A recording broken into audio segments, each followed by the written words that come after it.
हाँ भाई, उदय सिंह बड़ा हो गया और उदय सिंह को जो इसकी दाएँ थी पन्ना दाई, वो लेकर आती है चित्तौड़गढ़ में कि उदय सिंह अभी क्या है, राणा सांगा का वंशज अभी क्या है, जिंदा है। तो मैंने आपको बताया था कि कुछ तो मान लिया कि ठीक है, परंतु कुछ ने नहीं माना। तो उसी के अंदर बीच में एक दुर्ग के अंदर अखेराज सोनगरा, अखेराजे सोनगरा, ये भी एक शासक था। तो अखेराज सोनगरा ने कहा कि मैं मानता हूं उदय सिंह राणा सांगा की संतान है। तो भी सरदार थे, उसने पूछा कि राणा सांगा की संतान है, चलो तो आप इसका बताओ सही प्रूफ क्या है। तो बोले मैं खुद एक राजा हूँ और मेरी जो संतान है, मेरी यानी जो लड़की है, वो किसके साथ शादी करेगी, या तो फिर एक राजा के साथ करेगी या फिर एक राजकुमार के साथ करेगी। तो मैं मेरी लड़की की शादी किसके साथ करता हूँ, इस उदय सिंह के साथ करता हूँ। तो अखेराज सोनगरा ने अपनी बेटी जयवंता बाई का विवाह किसके साथ कर दिया, पुत्री का नाम क्या था, जयवंता बाई। और इसी जयवंता बाई की और उदय सिंह की संतान थी जिसका नाम था महाराणा प्रताप। ठीक है, तो ध्यान से सुनना। महाराणा प्रताप शासक बनने से पहले उदय सिंह के साथ कुछ घटना होती है, आज उसके बारे में हम पढ़ेंगे। उदय सिंह एक ऐसा बंदा था जिसके बारे में इतिहासकार भी कहते हैं कि अगर राणा सांगा और महाराणा प्रताप के बीच में अगर उदय सिंह नहीं आता तो इतिहास के पन्ने आज कुछ मेवाड़ में कुछ और ही कहते। परंतु इसने ऐसा नहीं कि कुछ भी नहीं किया तो था। ना तो ये कभी युद्ध करता और ना उसके अधीनता स्वीकार करता, बीच के अंदर रहता था उदय सिंह। फिर बाद में इसके साथ एक मेवाड़ के इतिहास में एक घटना होती है, मेवाड़ का तीसरा साका, वो इसी उदय सिंह के समय हुआ था। तो उदय सिंह की वैसे पत्नियां तो 3 थी, एक का नाम था धीरूबाई और एक का नाम था संजना। एक का क्या नाम था, संजना। कई पुस्तकों के अंदर 2 ही पत्नियां दिखाते, एक थी जयवंता बाई, एक धीरूबाई। ये संजना एक दासी थी, परंतु इसको बाद में फिर इसके बेटे ने ऐसा कार्य किया कि इतिहासकारों ने भी इस संजना को इसकी पत्नी मान ली। ठीक है, रानी का रूप दे दिया। हालांकि संजना एक दासी थी। पत्नियां वैसे कितनी थी, 2 थी। एक का नाम था जयवंता बाई जो अखेराज सोनगरा की बेटी थी, और दूसरी थी धीरूबाई। इस जयवंता बाई की संतान होती है महाराणा प्रताप और इस धीरूबाई की संतान होती है जिसका नाम था जगमाल। क्या नाम था, जगमाल। अब मैं आपको इस उदय सिंह के समय मेवाड़ के अंदर जो तीसरा साका होता है उसके बारे में बताऊंगा। अब ध्यान से सुनना कि इसी उदय सिंह के समय जो दिल्ली का समकालीन शासक था वो था अकबर। दिल्ली के समकालीन कौन था, अकबर था। समकालीन शासक कौन था, अकबर था। और अकबर बताते हैं कि 1570 के अंदर, एक आपने पहले पढ़ा भी होगा, अगर नहीं पढ़ा तो कोई दिक्कत वाली बात नहीं, कि नागौर दरबार लगाया गया। इस नागौर दरबार का प्रमुख उद्देश्य है, कुछ इतिहासकार तो कहते हैं कि अधीनता स्वीकार करवाना था, परंतु ऐसी बिल्कुल भी बात नहीं है। नागौर दरबार का मुख्य उद्देश्य ये था कि नागौर के अंदर जैसे शुक्र तालाब है वो बनवाया गया। नागौर दरबार का उद्देश्य यह था कि राजस्थान उस समय अकाल राहत कार्यों से जूझ रहा था। ठीक है, तो अकाल राहत कार्य चलाने के लिए इस नागौर दरबार को लगाया गया। और उसी समय कौन आ रहा था, अकबर आ रहा था। और इस बात का पता चला किसको, उदय सिंह को। तो मेवाड़ का शासक कौन है, उदय सिंह। शासक का नाम क्या है, उदय सिंह। और इधर दिल्ली का कौन है, अकबर। पता चला कि अकबर आ रहा है तो इसने किया क्या कि उदय सिंह के 2 सेनापति थे, एक का नाम था जयमल राठौड़ और एक दूसरे का नाम था फत्ता सिसोदिया। एक शासक का नाम, सेनापति का नाम क्या था, जयमल राठौड़, और दूसरे का नाम था फत्ता सिसोदिया। जयमल राठौड़, फत्ता सिसोदिया, इन दोनों को उदय सिंह ने अपने पास बुलाया और कहा कि आप, मैं तो कहीं पहाड़ियों के अंदर जा रहा हूँ और आप ऐसा करना कि इस पूरे के पूरे किले का क्या करना, कार्यभार संभाल लेना। अब ये चले गए। और जयमल राठौड़ बताते हैं कि मेड़ता का था, जिससे अकबर ने मेड़ता को छीन लिया था।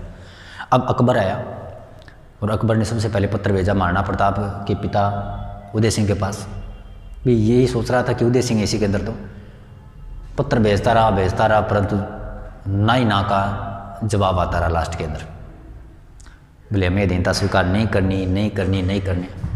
फिर बाद में पता चला कि यहाँ पर तो जयमल राठौड़ है, उदय सिंह तो यहाँ पर है ही नहीं, उदय सिंह के तो नाम से पत्र आ रहे हैं। तो फिर बाद में बताते कि अकबर ने जयमल राठौड़ को कहा कि यार कहाँ पर आ गया तू, ऐसा कर तू चित्तौड़गढ़ को छोड़ दे और तेरा जो मैंने ये मेड़ता मारता लिया था ना ये वापस ले ले। तो इस जयमल राठौड़ ने स्पष्ट रूप से मना कर दिया कि मैं जैसा हूँ वो जयमल राठौड़ अपनी अधीनता स्वीकार करने के लिए नहीं जाता, मैं किसी के भीख से नहीं लूँगा। अगर मेरे अंदर दम है तो मेड़ता को वापस ले लूँगा, अगर तूने ले लिया तो ठीक है, पर मैं जहाँ पर हूँ मैं उसकी मेरी आन बान शान से जो भी मैं उसकी क्या करूँगा, रक्षा करूँगा। तो फिर बाद में जयमल राठौड़ अकबर को भी बहुत ज़्यादा गुस्सा आ गया। तो बताते कि अकबर ने इस चित्तौड़गढ़ किले को तोड़ना शुरू कर दिया। अकबर ने चित्तौड़गढ़ किले को तोड़ना शुरू कर दिया और बताते कि सुबह के टाइम में तो तोड़ता और रात्रि के टाइम में उसका वापस जयमल राठौड़ क्या कर देता, निर्माण कर देता। अब ये सिलसिला लगभग बताते कि 2 महीने के तकरीबन चलता रहा।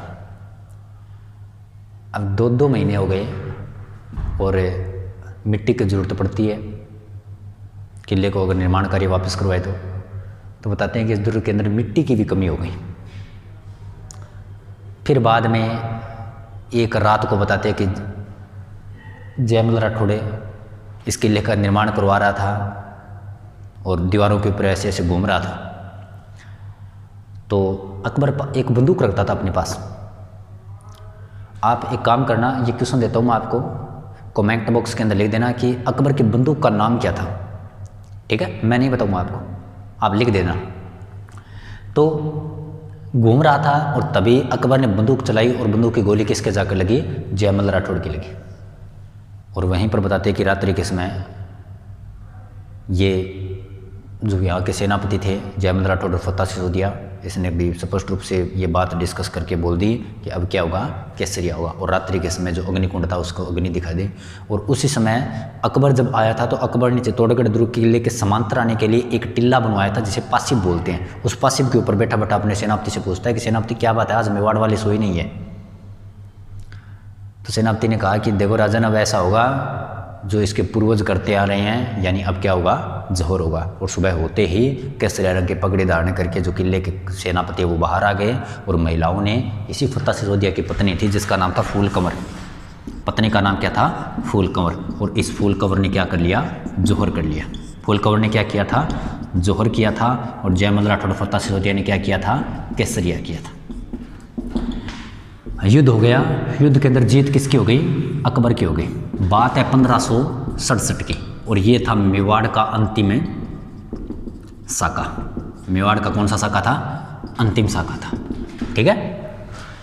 तो दोनों वीर मारे गए और इधर फूल कंवर ने क्या कर लिया, जौहर कर लिया। अब उदय सिंह फिर भी हाथ नहीं आया क्योंकि कहाँ पर गया था, पहाड़ियों में गया था, युद्ध के अंदर था भी नहीं। तो फिर बाद में बताते हैं अकबर ने गुस्से में आकर यहाँ पर लगभग 30 या 40 हज़ार के तकरीबन लोगों को कत्लेआम जारी कर दिया था, मौत के घाट उतार दिया, जो अकबर की ज़िंदगी के अंदर बताते हैं कि अमिट कलंक है। अमिट का मतलब जो कभी मिटता नहीं है, ठीक है। फिर बाद में इन दोनों वीरों से प्रभावित होकर इन दोनों की गजारूढ़ मूर्तियां लगाता है। गजारूढ़ का मतलब है जो हाथी के ऊपर सवार होती है, वो मूर्तियां लगाता है आगरा के किले में। और फिर बीकानेर का एक राय सिंह आता है, उसको कहता है अकबर, और वो राय सिंह लगा देता है कहाँ पर, जूनागढ़ के आगे, ठीक है। ये था मेवाड़ का अंतिम है तीसरा शाखा। बात है 1567-68 की और इसके अंदर जीत किसकी होती है, अकबर की होती है। अब बताते हैं कि अकबर ने ये काम कर दिया। अब उसे प्रभावित होकर उसकी गजारूढ़ मूर्तियां भी बना दी। तो उदय सिंह की जो पत्नियां थी वो कितनी थी, उदय सिंह की कितनी पत्नी थी, 3। एक का नाम था जयवंताबाई, क्या नाम था, जयवंताबाई। दूसरी का नाम था धीरूबाई, क्या नाम था, धीरूबाई। और तीसरी का नाम था संजना। 3 पत्नियां थी।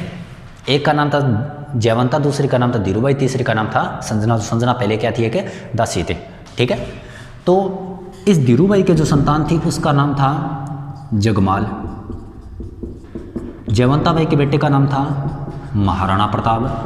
क्या नाम था, महाराणा प्रताप। और संजना के बेटे का नाम था शक्ति सिंह। क्या नाम था, शक्ति सिंह। धीरूभाई सर्वाधिक प्रेम करता था किससे, उदय सिंह किससे प्रेम करता था सर्वाधिक, धीरूभाई से। तो बताते हैं कि धीरूभाई ने अपने बातों बातों में कह दिया कि तू प्रेम करता है या फिर हमें मानता भी है। बोल ठीक है,